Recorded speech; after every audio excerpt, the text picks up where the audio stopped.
Sooner or later, every actor has to face Shakespeare. You may not like Shakespeare, you may run away from Shakespeare, or you may very much fall in love with Shakespeare. I happen to have the opinion that in order to do Shakespeare well, you have to love Shakespeare. And the reason for that is the amount of work it requires in order to perform Shakespeare, to bring him alive to a contemporary audience. The density of language, the depths of characters, it takes a lot of time, it takes a lot of work. It is a language that was written in the late 1500s, and so there's that kind of language barrier at certain times that we have to work through. But it's very exciting and it's a lot of fun. But to start with, I thought I'd ask everybody what their reaction is to Shakespeare. Have you done Shakespeare before? And if you have, what it's been like. If you haven't, who wants to start? I will start. Okay. Angela. I have only done a couple scenes and a few monologues from Shakespeare and acting classes.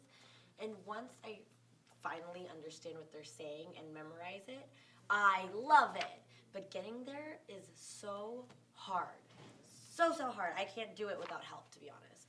But once I'm there, I love it. What kind of help do you look for? Someone who can translate it for me. Like either a friend or, those books that have it side by side. Uh-huh. So I don't know if you want us to talk about our monologue yet. No, we'll get to that Okay. momentarily, yeah. I can't. Yeah. It takes a lot of work to understand what they're saying. And so I can't have fun with it until I do. But once I do, it's like so good. Yes. So that's all. Great. Who else? Anybody else's? I love Shakespeare. It's my favorite. I love it. And I guess I love it. Oh, there we go. Simple, straightforward. I think it is so much fun to do, especially once I love that it's just the stories are so, they hold up today. It's like situations you deal with today. I mean, within reason, but yeah, I love it. Good. Who else? Anybody else? I don't understand a word of it. I've tried. I guess it's all the Shakespeare I'm aware of has been from probably movies and never, live theater.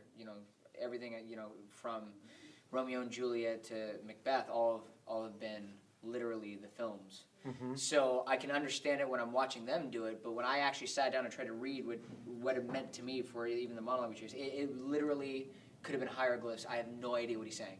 So just like Angela, it's like I'm sure once it's translated to me, I can understand what's going on, but right now it's actually frightening because I literally feel so unequipped to handle it. Where when I hear you and you're like, I love it, I'm like, damn, dude, how did you get to love this? Because it just seems so foreign to me.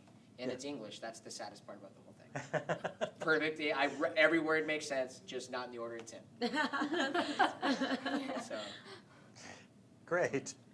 Coco, how about you?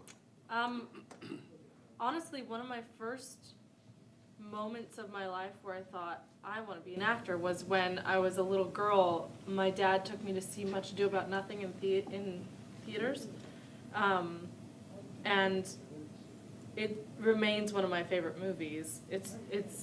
It was so understandable to me even as a little girl, and it was so funny to me, and I think sometimes Shakespeare's comedies are not. I have trouble finding the humor parts, but that one just spoke to me. And then my journey with Shakespeare has been a lot of, it's helpful to me because when I'm doing auditions for sitcoms or commercials and I'm doing that and doing that and doing that, sometimes I just really need something I can think about and dive into and dissect and work like a puzzle piece until I get it.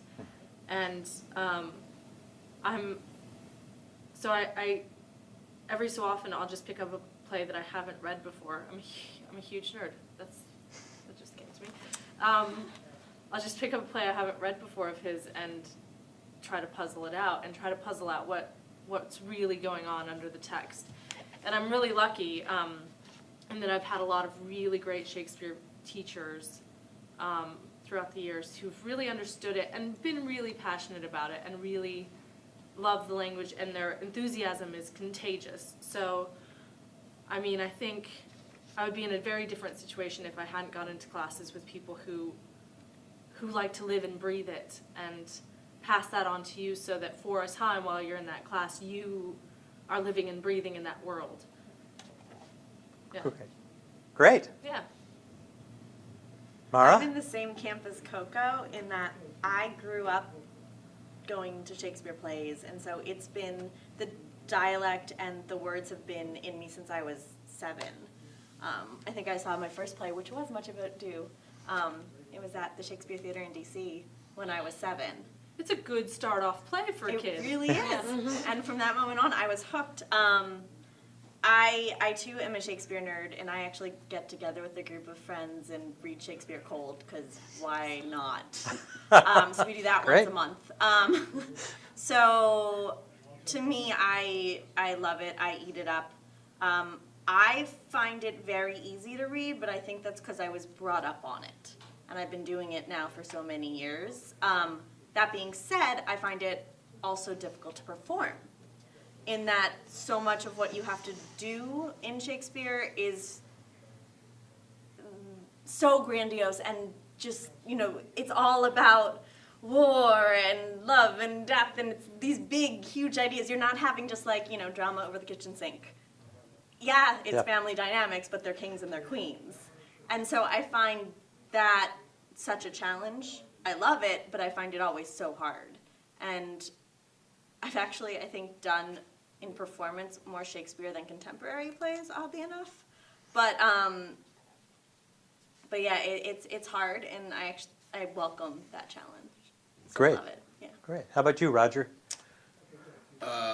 Historically, in the beginning, I wasn't a big fan of Shakespeare until I saw a film of Henry V with Kenneth Branagh. And I just thought that, to me, his acting just brought it to life for me. Before that, it might as well have been Chinese or something. I didn't get it, but his acting was so specific and so clear that he made it make sense to me. And so since then, I've seen a few productions and seen film. I think for me, as an African American too, like you would never see African Americans in Shakespeare productions or in film. And then I got to see Lawrence Fishburne in Othello, and then Denzel in Much Ado About Nothing. And again, it drew me in even more. And so I've gotten some opportunities. I haven't performed in a complete play before, but done some monologues and done scenes, and now it speaks to me. So. Great. How about you, Anthony? I found it difficult to read just because I don't understand the language very deeply. But when I went to college, I was exposed to it. I saw a very nice production of Hamlet, and then I performed in a production of Measure to Measure, or Measure for Measure, right? Yeah. Yeah. And that was a good experience for me because then, it immersed me in the text and got me to work on it, and obviously understand that the work that needs to go into it to understand it and then to perform it. Because obviously you can't, perform something if you don't understand what it is that you're saying. So I think that was nice. And then I've read a few more of the other plays after that, but it's more of kind of like in and out sometimes for me. Maybe I'll have an inkling to go into it, and then maybe I'll have a passing, or just, maybe I'll go to it. But it's not something that I really dive into a lot. Yeah, I would agree. It requires a passion in order to work on Shakespeare, absolutely. I guess I'll share what I did, how I got into this thing. I remember I was in I think it was high school, back in the dark ages. And I grew up in Michigan, and so we took a field trip to the Stratford Festival in Canada. And I saw a production of As You Like It.